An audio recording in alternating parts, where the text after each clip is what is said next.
I'm Reverend Phil, and I'm your host for Words of the Prophets. Where are our prophets now? Where are those messengers God chooses to communicate divine revelation through?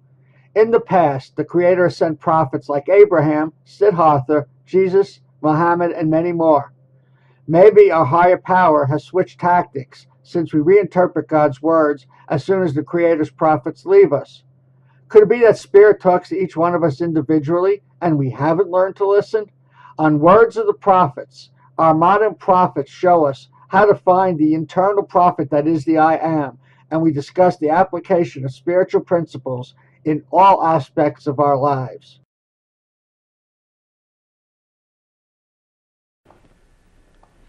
Love and light, everybody. I'm Reverend Phil, and I'm your host for Words of the Prophets. Today, both of my guests are from the Santa Fe Baha'i Faith community. To my right is Amelia Youssefi, and to her right is Quill Head. And we're going to get into the whole concept of what the Baha'i Faith is and what they teach. And I think you will be pleasantly surprised if you're not aware of that particular denomination. So today's prophetic topic is we have then called into being a new creation.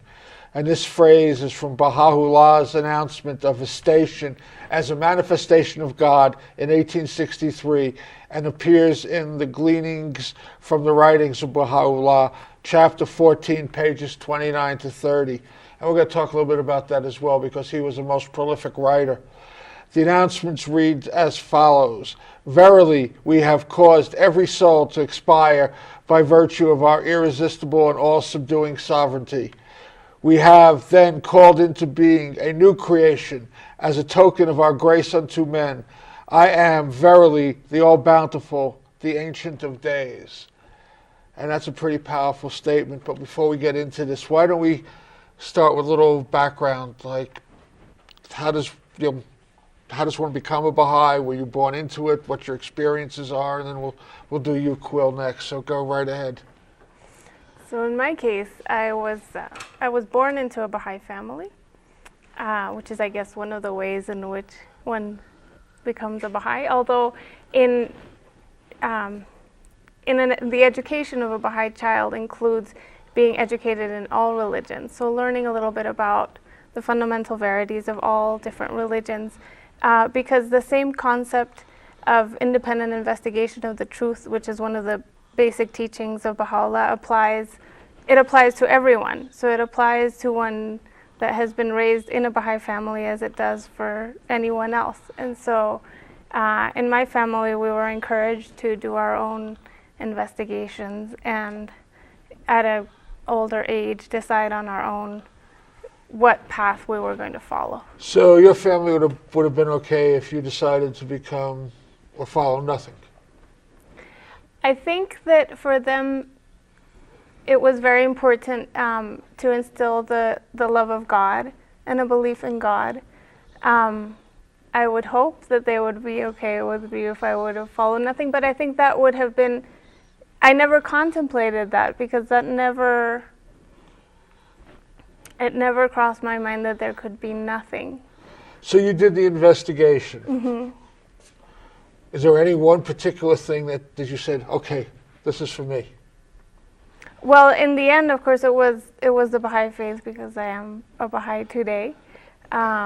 Because it just made sense to me, the belief that all religions come from the same God and that they all represent the truth, and that we all of humanity comes from the same God and that there is no difference between us. So we're talking, and we'll get into a little bit further, is progressive revelation. Should we let him talk? Sure. Quill, you want to tell us a little bit about your story? Sure. I was also born into a Baha'i family, and I think one of the things about our particular time in history is that life is really hard. And we're in a time where there's a lot of transition going on. So let's just say that my parents weren't perfect. But nonetheless, they instilled into me a love of God. They taught us Baha'i prayers, my brother and I. And as I journeyed through my life, I had a time where I was not religious in any way.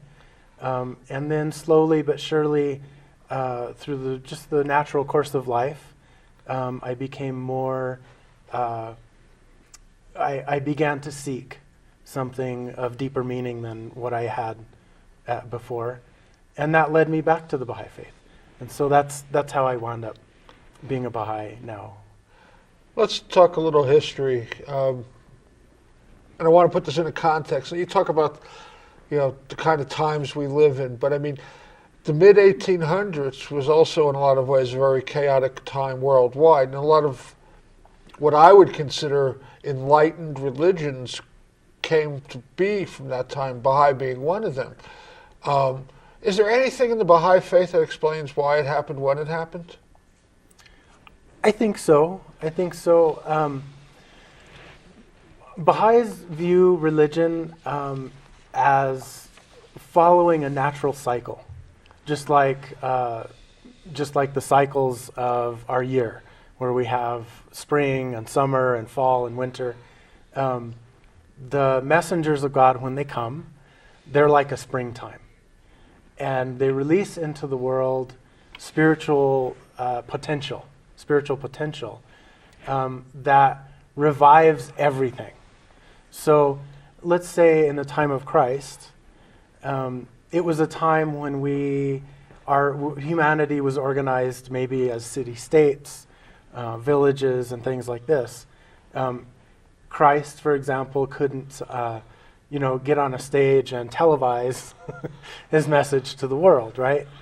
Nonetheless, even though Christ came physically to a small area, the power that God releases when a new messenger comes filled the whole earth. And it's the same with Baha'u'llah.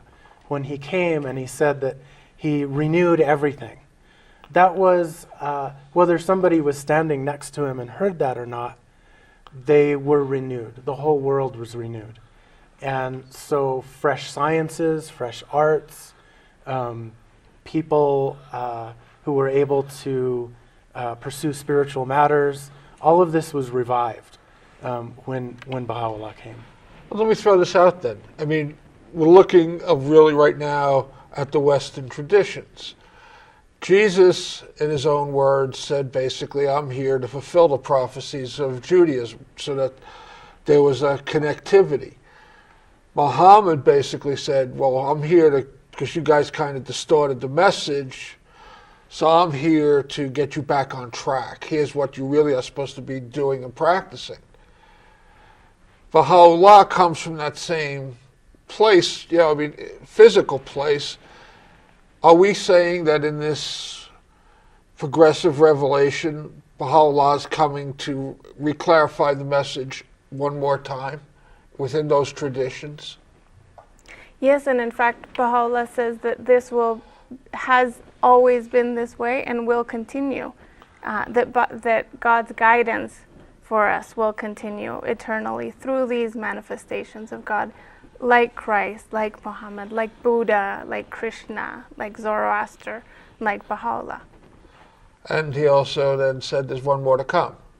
Yes, not only one, many more throughout humanity's history. So let's go back this up to just the basics. There was the equivalent, I guess I would put it in the terms of a John the Baptist who precedes Baha'u'llah. You want to, either one or both of you, talk over each other? And go ahead, Amelia.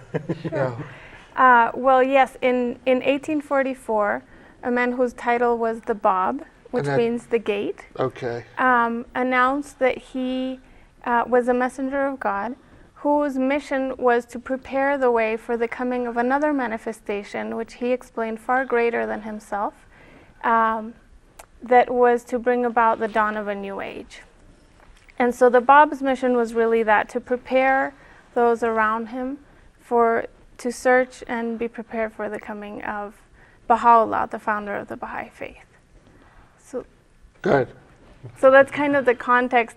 It's a time in history, the mid-1800s, when people, not only in Persia at the time, but really around the world, through their interpretations of their holy writings, expected the coming of a messenger. There were a lot of people around the world searching at that time, and that was true, very true in Persia. That was the what they called them, the Seventh-day Adventist. Mm-hmm. They were waiting for somebody. They just weren't looking in the right place. And Mm-hmm. when they believed finally that this person, whether they're waiting for, didn't show up, they changed their names from the Seventh Day to just the Adventist. Because Mm-hmm. of that. But they had it right. They nailed the time and history. They were looking within their own little community, within their own little geographic area, as opposed to like going across the ocean saying, "Oh, okay, there it is." Yeah, when a new messenger comes, it's a difficult time for humanity. As I was saying about the seasons, when a new messenger comes, it's the springtime, and everything becomes fresh, and life begins to come out of hibernation and spring up out of the ground. And then you get into the summer, and there's sort of a peak, a high point in our cycles and our seasons. And then you get into the fall, and things begin to decay a little bit and go back into the ground. And then you enter winter, and things become dormant. And it's the same with the messengers of God. After a messenger has come, there's a time of renewal. There's a time where the splendor of that messenger shines throughout the world. And then there's a fall time when things begin to slow down, and in winter there's a dormancy. So when you come back to spring again and there's a new messenger, that's a hard time for nature. It's a hard time for humanity because they've been in a hibernation state. We've been, the freshness of the previous religion is beginning to diminish. So when a new messenger comes, it's often confusing. It's often accompanied with violence. Almost always, that messenger is persecuted in some way. Certainly, Christ is an example, but so is Moses, so is Abraham, Muhammad. Yeah, so is Muhammad, yeah. And so forth. And so the same as with Baha'u'llah, it was a time of turmoil. In Persia, the society had been in a state of decay and corruption. And so when this new light shone forth in their midst, there was a lot of opposition. There was fear that this would change the prevailing status quo. And that happens with each religion. And so groups who, around the world, who were looking for this return of Christ, who were looking for this new messenger to come, it was hard for them to see it if they weren't in Persia. And so there was the ones confusion. in Persia didn't want to see it. And the ones in Persia didn't want to see it. Well, Yes, I mean, this is true. basically, I mean, going back, I mean, it's in the Quran. There's going to be another prophet. And even when Baha'u'llah presented himself, we don't buy it. I mean, it's the resistance to change is one of those built-in things in the human nature. We don't want to change, no matter how miserable it gets. We don't want to change. And that's what it sounds like here. And you want to continue the story and just he didn't survive. What is the word I'm looking for? His declaration, so to speak. Mm-hmm. It was just a few years from when the Bab declared his mission in 1844 until 1850 when he was martyred for his beliefs and his message. And in those years, thousands of people became what were known as Babis, followers of the Bab. And also thousands of them were martyred along with the Bab before and after. And then Baha'u'llah was imprisoned. Mm-hmm. And Baha'u'llah was one of the followers of the Bab, and he was imprisoned because of his belief in the Bab. And it was during this time in prison where he explains that he received, just like other messengers have described, some sort of revelation. Baha'u'llah described seeing a maiden that explained to him that he was a manifestation of God and what his mission was in this world. However, he showed signs of greatness from a very early age. In the descriptions of his childhood are of a very noble child, a child of very special qualities, very calm, very loving. Baha'u'llah was born into a noble family. His father had been a minister of the king. And at that time, the tradition was if you're born in that type of family, that's what you would continue. That would be your path in life as well. But he never showed any interest in following this path of, being a minister to the king or the politics. And dedicated his life to assisting the poor, challenging causes for justice. He was known as the father of the poor, and it was in this context that he became a follower of the Bab, recognized the Bab's mission as immediately, and then went on to proclaim his own mission as manifestation of God. He was a very prolific writer, more so than, if I may be off on this, I'm thinking of Muhammad, he was over a period of time given the Quran and that was it. Where Baha'u'llah is, how many, just dozens of books? So that's probably not an exaggeration. Hundreds of volumes of books, actually, throughout his years. Yeah, this is a time, because Baha'is see religion as a continuum. From, let's say, Abraham forward, and Amelia mentioned Buddha and Zoroaster as well, and all these religions where there was a very powerful message from God that came at different times, usually around 1,000 years apart from each other.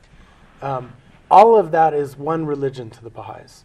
From the beginning, from the first messenger of God forward, they are teaching the same religion. And so Baha'u'llah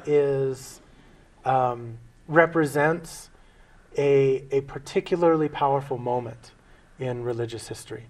So all of these messengers in their own right are from God. What they say is what God intends for humanity to hear. And all of them not only have said, there's more to come, there will be another messenger, but they also have all said, in the future, there will be a particularly great day. There will be a golden age.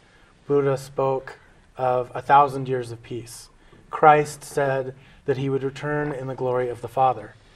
All the religions in some way pointed to a far-off time when there would be a very powerful moment, a messenger of tremendous potency. And this is Baha'u'llah. This is what Baha'is believe, is that we've arrived at that day. We're here. We get to experience this special time, extra special time. And so yes, Baha'u'llah's writings were tremendous. Many writings. A Baha'i could study, if they read, every day for, a year, they wouldn't be able to get through all of Baha'u'llah's writings. So that's how profuse they were. Well, we've been dipping in and out of, I want to try to get into it because I really like the whole concept. Broken down into three core beliefs: unity of God, unity of religion, and then unity of humankind. And let's take them in the sequence. Unity of God and monotheistic, single, and this is all coming off the Baha'i Faith, the worldwide website. Single, personal, inaccessible, omniscient, omnipresent, imperishable, and almighty God, who is the creator of all things in the universe. So what we started talking about, there's just one God. And however we choose to worship, ritualize, dogmatize, it's only one God. And that's the core belief. That is the core belief, regardless of what we call him, what name we give him. One creator, right? Well, I want to go into that just for a second then. Mm-hmm. You use the masculine pronoun. Is Baha'i Faith dealing with a genderized God, or is that just kind of figment of speech? Absolutely not genderized. In fact, Baha'u'llah says there's really no words to describe God. An unknowable essence is what he calls him. Him or her. Him, for lack of a universal term that doesn't have gender. Yeah. Mm-hmm. The Tao that can be labeled is not the Tao. Same concept, exactly. Once we put a name on it, we've boxed it and we've limited it. Exactly. And a creator that we can't know on our own. What Baha'u'llah explains is that no creation can understand its creator completely. And that's the reason for God sending us these manifestations, a way through which we can glimpse an understanding of what our creator is and the reason for our creation. Such as, we use the example a lot of the sun, of God being like the sun, which is very difficult for us to look at directly and see directly. And these manifestations being like mirrors, perfectly polished mirrors that can reflect the light of the sun. So as humanity, when we look towards these mirrors, we see God, we see the sun perfectly reflected on them. And it's a way in which we can know and understand God a little more. That's beautiful. You know, there's a separate note. There's a beautiful book out there by Karen Armstrong, The History of God, that looks at the Western traditions. And I haven't gotten that far into it yet, where we're not quite at the place where Baha'u'llah would come into being, so I'm not sure how she deals with that. But it's that same concept. We keep fighting over trying to figure out really what are the manifestations of the divine as opposed to what is the divine, because that's unknowable, and we argue over those manifestations. And that kind of dips us into religion. I love this one too. God reveals will through divine messengers whose purpose is to transform the character of humankind and develop within those who respond moral and spiritual qualities. Religion is orderly, unified, and progressive from age to age. So they keep building on one after the other. What you were talking about, again, Jesus, I'm here to fulfill the Jewish prophecies. Muhammad, you guys are distorting the text. Let's get this right. Baha'u'llah, hey, you guys, man, you've lost your way again. We're going backwards instead of forwards. How does that fit in with the daily practices? Well, Baha'u'llah explains that each manifestation brings like two aspects of their teachings. One being kind of the teachings that you see present in every religion, call it the Ten Commandments, or the moral part that is the commonalities that you find in every religion, and that will probably eternally be so. And then on the other hand, teachings that are more social and pertain to the reality of humanity during that period of time, and that evolve just as humanity evolves. And so I don't know if it answers your question or not, but so then we see certain differences in the religions of how we practice and different just aspects of our daily lives. And how ritualized is the practice? Which is such an abstract question, actually. Yeah, no, that's actually a good question, because often ritual can take the place, eventually over time, ritual can take the place of true belief. So that a congregation of people might begin to have sort of a blind repetition of a ritual. There can often become, it can become a little bit hollow. And so Baha'is tend to shy away from ritual. But there are some rituals in the Baha'i Faith. For example, every Baha'i says what's called an obligatory prayer every day. And this obligatory prayer is something, you wash your hands and your face before you pray. You face towards Baha'u'llah's shrine, which is in Israel, near Haifa. So that's east from here. But if you were in the west, you would... Well, it's the same thing as Islam facing towards Mecca. They face towards Mecca, yes. Yes, it is very much the same thing. And so then there are words to the prayer, and there are some motions, some kneeling or some standing. So in a sense, that is a ritual. It's something that a Baha'i does every day. But a Baha'i does this in private. This is a thing that is between that individual and their creator, that they have a faithfulness to God by doing this prayer every day. But there's also a collective Baha'i practice as well. Yes, I mean, yes, there are. it's not totally independent. Correct. Baha'is have a time every 19 days, for example, where they meet and they pray and they consult about community affairs, and then they just have fun together. They have a social time where thoughts and ideas can mix in an informal environment. There are also holy days that are observed, where Baha'is commemorate either the death of Baha'u'llah or celebrate the declaration of Baha'u'llah, which happened in 1863. But the way that these are celebrated is different depending on where you are. For example, if you're in Africa, there's probably a lot of singing when you commemorate these things or when you celebrate. Whereas in America, we're a little more reserved with our singing. We might have play music instead, or we might not have music. That's not ritualized, is my point. So there's a different approach for each area, and that's okay, but you don't subdivide into denominations. Correct. So there's just Baha'i Faith, and there is no Orthodox, conservative, or anything that resembles subdividing. No, not at all. In fact, it reflects the main principle of the Baha'i Faith, which is unity and diversity. So it's... Beautiful segue, go ahead. well, I think that was the next principle that you were going to talk about. The last one, which is how we went into that so nicely. Okay, the third core belief is unity of humankind. So first is equality. The second is the human purpose is to learn to know and love God through such methods as prayer, reflection, and being of service to humankind. And the other notation here is the unification of humankind is the paramount issue in the religious and political conditions of the present world.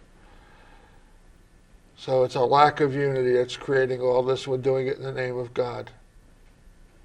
Exactly. I was pretty enlightened in 1863. Exactly. And I love one of the quotes of Baha'u'llah that talks about humanity being like a garden with flowers of all sorts of different colors and shapes, and that really is the beauty of creation, and that all of those flowers come from the same source and the same creator, but it's important to value that diversity that we have in our world. So Baha'u'llah is teaching certain basic spiritual demonstrations and does not judge how we get to those demonstrations. We could, if we practice whatever religion we want to practice, if we can get to those demonstrations, we've got it. Mm-hmm. One of the teachings in the Baha'i Faith is that, for example, a true Muslim, somebody who is truly obedient to the Quran, is able to cling to Muhammad and his teachings, and I guess in a sense perfect the things that Muhammad called on humanity to do. This Muslim is a Baha'i. And it's the same with Christianity or Judaism. A true Christian, somebody who is able to realize Christ's teachings in their every moment, is like a Baha'i. There's in that sense, there's not a difference. In that sense, somebody who has put their feet on the spiritual path and strives with all their heart to go down that path, that can't help but lead to God. And so in that sense, there's no difference between any religion at all. Let's get back into the actual demonstrations. Are there ministers, or is there a head for the Baha'i Santa Fe? Is there a head for, is there subdivisions? Is it, how is it structured? Well, in following this principle of independent investigation of the truth, the Baha'i Faith does not have clergy, ministers or pastors, because Baha'u'llah says that in this day and age, each human being has the capacity to investigate and discover the truth on their own. We don't need anymore an intermediary to guide us in that way. And so we don't have clergy, but we are organized through assemblies, local, national, and international, that are elected by the Baha'is of each community. Again, similarities. I mean, not all of them, that would be overstating it. But a large majority of the religions that came into being in the mid-1800s had that same concept. No leaders. Quakers, what's the Christian Scientist, they'd have what somebody would call a first speaker sometimes. But that concept of we're all divine. We don't need to have leaders to teach us how to get there. Which I think is a beautiful concept. So you meet every 19 days. This is just scheduled and everybody kind of shows up. What does that look like? Somebody wants to show up and there's information flashing on the screen, so there's a website they can get what they need, or there's a phone number or email. I'm going to walk into wherever you folks meet for the first time. What is that going to feel like? What's that going to look like? That's a great question. But could I back up just a little bit? Of course, but not too much. You got the screen behind you. One of the fundamental, the very purpose of Baha'u'llah's message, the very purpose of the Baha'i Faith, is to unify the world in an organic, lasting, not just a cessation of war, but truly a lasting unity. And so a fundamental thing about the Baha'i Faith is that there is only one Baha'i Faith. And the way that this is done is through what Baha'u'llah called his covenant. And the reason this is actually leading up to your question. The Baha'is are truly unified around Baha'u'llah's teachings. The way that those are expressed has a lot of variation. An example? A good example would be, what's a good example? Perhaps Mongolia is a good example. The Mongolian Baha'is live in a culture, there's a great deal of poverty in Mongolia. There's a lot of subsistence living. There's a reliance on animals and things like this and growing food. So the way that they're going to get together and conduct their affairs, let's say they're going to elect a local spiritual assembly which will help guide the affairs of those Baha'is in that place. Well, the way that they do that is going to look different than the way that happens in the United States. Where, for example, Americans like to cross T's and dot I's and things like that, and we think in a little bit more complex way. And so the way that we express our organization is going to reflect those. The Mongolians are probably a little more simple and not complicating things with the way Americans do. The way that they talk about Baha'u'llah's writings might have a lot more to do with nature in the way that they describe things. Or their points of reference will be different. Their points of reference, well, thank you, that was a much simpler way to say that. Their points of reference are going to be different. But nonetheless, they're going to basically be doing the same things. Each individual is still going to say their obligatory prayer, because that's a law from Baha'u'llah. Each community is going to elect an assembly, because that's one of the ways that Baha'is stay unified. Can I get go excommunicated ahead, from the Baha'is? I mean, is there such a thing? I mean, I'm just, The only thing that could cause excommunication is if somebody attempted to create schism. So the Baha'is have this purpose of uniting the world. If the Baha'i Faith broke up into 100 different Baha'i Faiths, that would not unite anything. The Baha'i Faith has to be an example if it chooses to unite the world. So the only thing, and I mean the only thing, that could cause something like excommunication is if a person persistently, after being warned and continues over time to lead people into a new Baha'i faith, attempts to create schism and things like that. That's the only thing that's truly not tolerated in the Baha'i faith. But it has to be something really persistent. Sometimes not everybody understands how they can be diverse and unified at the same time. And so they need to just learn. Well, that comes to my next question. And Baha'u'llah was incredibly divisive by just claiming, hey, I'm the next messenger, I'm the next prophet. You guys are still getting it wrong. Here's the right way to do it. So, if somebody were to come out now and say the same thing to you folks, how would that be different? I didn't mean to put you all on the spot. But you know what I'm saying? No, these are really it's a good when you question. have these structures, it doesn't always allow for the next evolutionary step.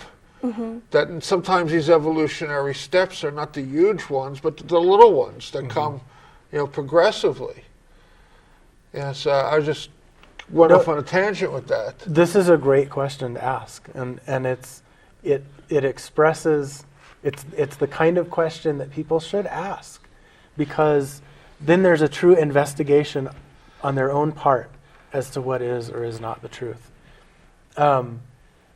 In the Bible, Christ was asked, how will we tell the true prophets from the false prophets? And Christ said, you will know them by their fruits. And this is a principle that Baha'u'llah reiterates.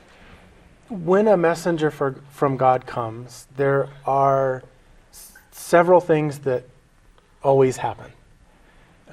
He dies. He dies, yes. He is tremendously persecuted. Yeah. Baha'u'llah went from a very affluent life in Persia and comfort and material power, I guess you could say. And because he embraced this new faith, he was stripped of everything. He was thrown into a dungeon, a pestilential dungeon that was so foul that it defies description. He was exiled. He was thrown from his home and sent to Baghdad and later to Adrianople and Constantinople and finally to Israel near Haifa, near Akka. Everything about his life turned to adversity and suffering when he brought this new faith. This is a commonality for every manifestation of God. There are other commonalities, but let's just stick with this one. The result of all of this was like dust blowing away. The people who attempted to persecute him are not here anymore. The people who attempted to kill him have left no lasting mark on this earth. By juxtaposition, the manifestation of God, in this case Baha'u'llah, has left a massive imprint on the psyche of humanity. The Baha'i Faith is in every place in this world. The Baha'i Faith operates as a unified whole. There are millions of Baha'is throughout the world who move as one, who are so unified that they're able to promote the welfare of humanity in a very united front. There's there's a difference between the manifestation of God and another person. For example, Gandhi, who nobody in their right mind could say that this was not an incredibly inspired man, a man of truth, a man of fortitude and character. But for one thing, he didn't claim to, but also did not leave something that changes the entire structure of humanity. Whereas, in this case, Baha'u'llah has left the teachings and delineated the institutions that will make a revolutionary change in the affairs of all of humanity. I don't know if that answered your question. It does, and that leads me on to another question, and I want to get back to the other one too, but is there a time frame, revolutionary change? When's it going to happen? Why hasn't it happened already? I mean, I'm not holding both of you responsible. You know what I'm saying? I mean, this man, in my opinion, had some incredible understandings, way ahead of his time. Total equality for everybody. No ifs, ands, or buts. Well, you know, I was listening to someone describe it in a way that I thought very interesting the other day, which is that this world that we're in now is like an enormous construction site. And there's obviously, it's dirty, it's muddy, there's dust everywhere. To the naked eye, it looks like it's just a mess. But in fact, the foundations of something, of a new world order are being established in the midst of all of this chaos that is normally going to be there because of the nature of this transformation. And so we have examples like just the other night we were reading about the Baha'is in the Congo, in the Democratic Republic of Congo, a nation that's at war, that all that we hear about in the news are reports of war and atrocities. The Baha'i Faith in the Congo is growing so quickly that, you know, advances in the community that we haven't even had a chance to think about in this part of the world are happening there.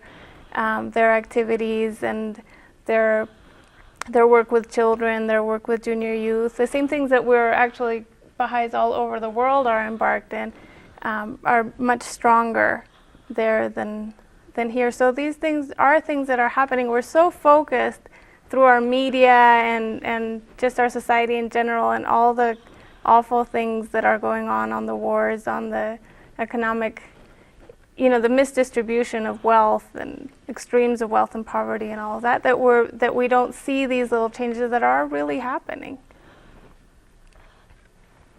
Let's talk about the structure for a second then. There seems to be kind of a stepping stone that there's a World Congress in Haifa, is it? Mm-hmm. And how does this all work? Is it top down or bottom up? It's simultaneous. That's really beautiful. Okay, it's go ahead, simultaneous. explain that. So let's talk about it's called the Universal House of Justice, and it is the elected body that guides all the Baha'is globally. It's an institution which all Baha'is should turn to for the hard questions.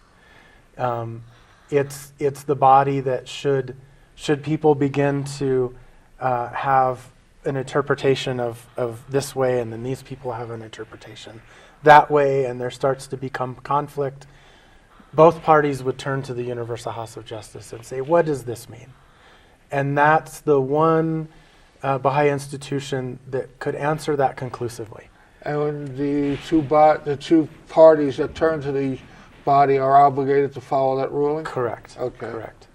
That's correct. And then at the same time, there are these local assemblies which are elected, and national spiritual assemblies which are elected, and each of these bodies functions to a great degree autonomously.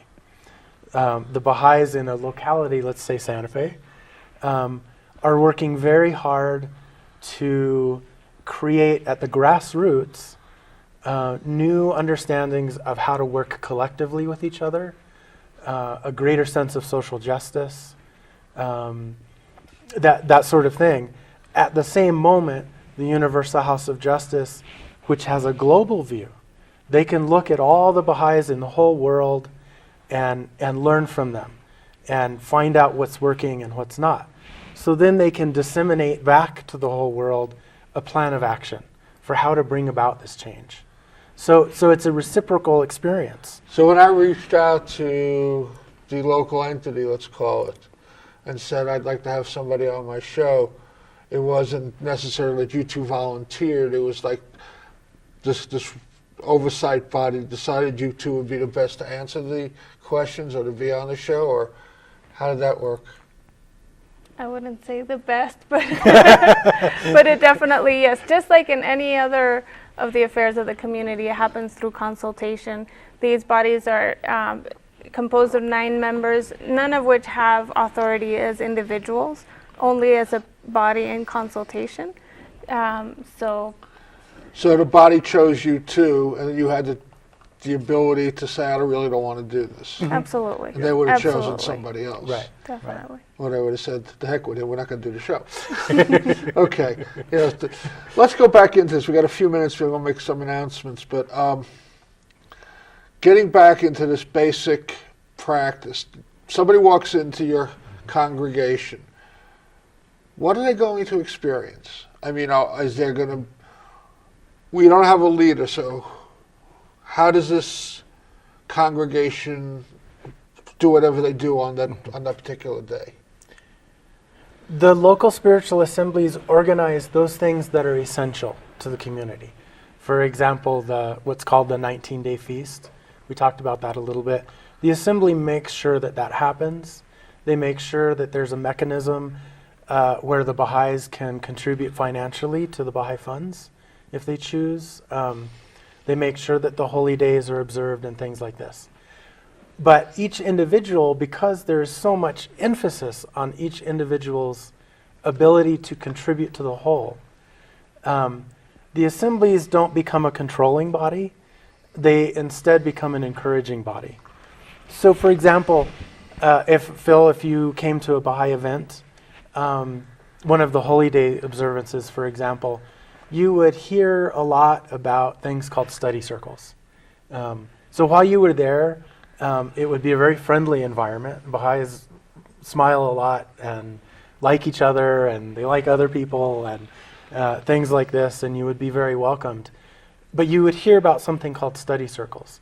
The study circles are short courses that are focused on community building. They're focused on helping transformation to occur. So for example, one course might be involved in the power of prayer and the nature of the soul. Another course might teach people how to go about creating children's classes, or another one, middle school programs. Things like this. These are the concrete mechanism by which the Baha'is are transforming the world, which doesn't happen instantly, as Amelia's picture of a construction site. You can't just put a finished building there. You have to make the foundation, and then you have to continue on from there.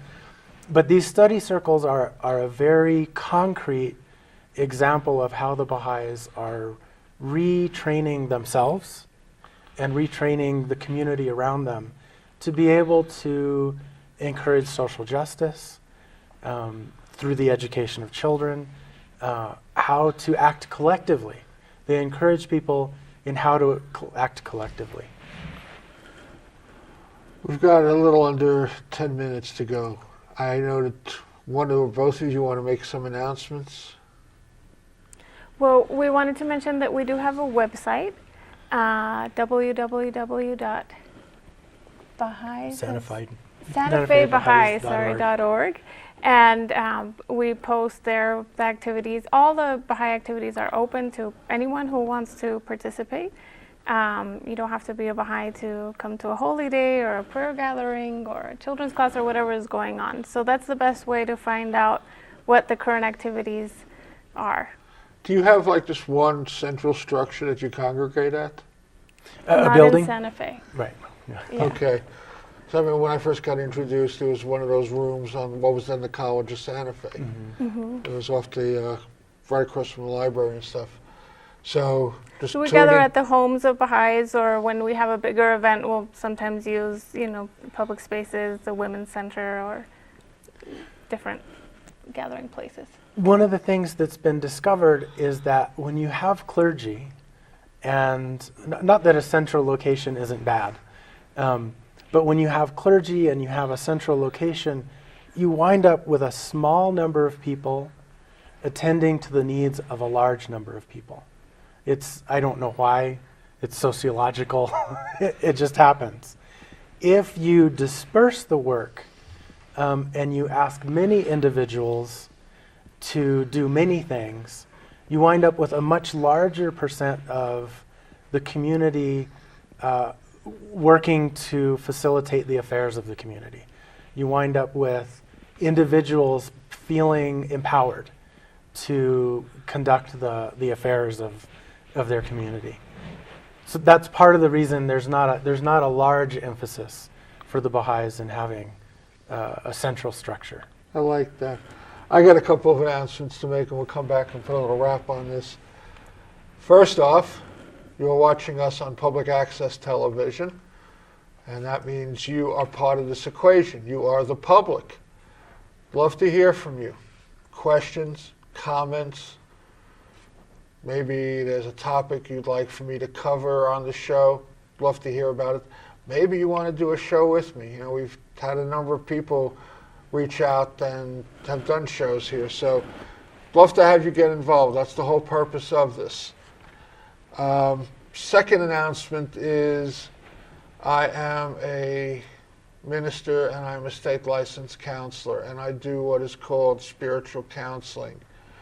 Basically, I don't believe in the mythology and the methodology of what passes for counseling and therapy these days. We cannot, I don't believe, solve our problems with the same instrument that creates our problems, which is our best thinking. Without a spiritual solution, there is no healing, and that's my job, to guide you to how to find and implement that spiritual solution. I'm not here to convert you. I am not here to put you in a seat. I don't have a congregation, so you don't have to worry about that. Also, I work on a strict donation basis. If you don't have money, that's okay. Nobody gets turned away. I want to touch on something for a minute, and I don't want to take too much time from you folks, but today is April 30th. It's a Monday. We're recording the show. Friday, the 27th, Open Hands, who has been in business here in Santa Fe for 35 years, closed their doors. Personally, I am outraged. I can't believe that we as a community, a governing body, allowed this to happen. I hope you might feel a little outraged too. I mean, easy to get a hold of the mayor, the city council, legislative people. Ask them, how did you allow this to happen? How are we going to provide these services to the people in this community who so desperately need them? And don't just take no for an answer. This is not okay. This is your community. And if the parts become greater than the whole, then we got a really serious problem. So you got a voice, use it. You've got a pen, a text, email, whatever it is. Let them know this is not okay, that you're troubled and bothered by this and you want to know what they're going to do about it. Anyway, I don't want to take too much time from you folks, so I needed to put that out there because I'm very disturbed by this. We got about 5 minutes left. I want to go right back into this for a minute or two. Independent search after truth, unfettered by superstition or tradition. Number one teaching. Why is it so important? The reason that it's so important is that every human being has a right and the ability to contribute to the whole of society. If a person is blindly imitating something from the past, blindly imitating a ritual, we talked about that earlier, blindly imitating a ritual. If the individual is not able to, in their own heart and in their own mind, look at the world and investigate what is true and what is not, then they're not able to contribute their share to society, to the world. So they're looking to have something save them instead of saving themselves. Yes, that's true. I think that that's a true way to look at it too. There's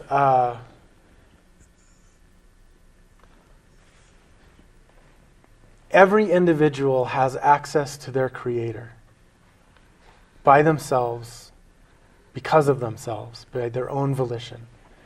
And that's heresy in some churches, what you just said.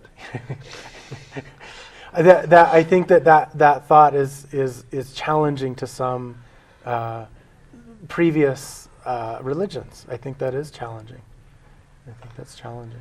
Yeah, I mean, they're, and I don't want to get too deep into this. We got about 2 minutes left, but I mean, for me, the purpose of religion is to take the uninitiated and get them to the place where they transcend the practice of initiation.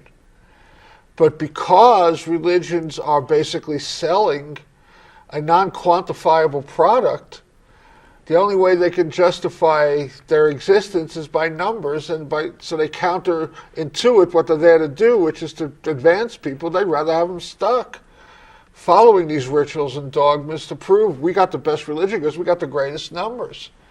You know, and that's how they quantify God. And I'm getting on a rant here, so stop me, save me from myself. Parting thoughts. You got a parting thought? You can't turn to him for this one. Well, just as you were talking, I was just thinking, it's about personal transformation. And it's about taking these teachings, the teachings of the manifestations, and applying them to our daily life in a way that our tomorrow is going to be better than today, and so on. And that little by little we transform, we develop our spiritual qualities, and which is ultimately for the Baha'is the purpose of this life, to develop our spiritual qualities. God, we only got about a minute left. That could take us down the whole road just to that phrase. Yeah. What happens after this life? Is there an after this life? And we didn't even get touch on heaven and hell. So I think for people, you want to get those answers, show up. Your information is being shown on the screen. If you have any questions, contact me. I'll put you in touch with these fine people. I want to thank you both for coming. Thank you for inviting us. Oh, it's been a pleasure.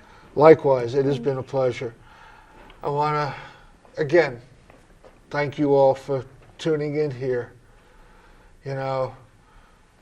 We are one with the divine. Like it was said here, God is inside of us. We don't need to go outside to make that connection. You want to connect to God? Find a nice little quiet place. Close your eyes, sit in stillness, and just bring yourself inward. Don't go outward. God is inside, looking to be brought out. When you do that, your life will change. So if you don't like what's going on, change it. You've got the power. Until next week, and next week we're going to look at some Qigong and what that is and what it looks like, and we might have some actual people demonstrating it. Know that you are one with the divine. Use it. Make it work in your life. Blessings. I'm Rev Phil, and I've been your host for Words of the Prophets.